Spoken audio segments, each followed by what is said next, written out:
නොහිතපු වෙලාවක අපිව මාපු සබාදහම අපිට එරෙහි වුණා. මහා ගම් වතුරක් එක්ක යුද්ධයක් කරන්න වුණා අපිට.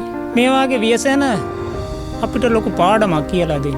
මහා මුහුදට ජීවිත දේපල ඔක්කොම ඇදගෙන ගියා. කොරෝනා වලට පෝලිං හැදුණා.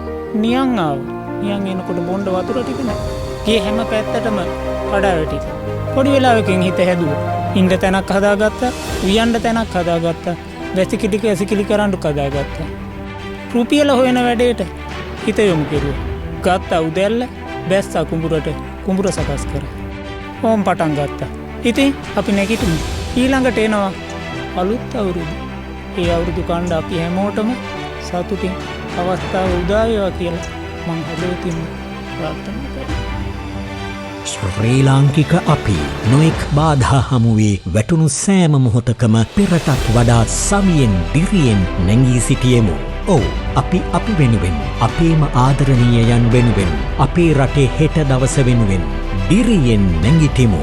ඔබ සැමට ධෛර්යය වීර්යය සපිරි සුබ නව වසරක් වේවා.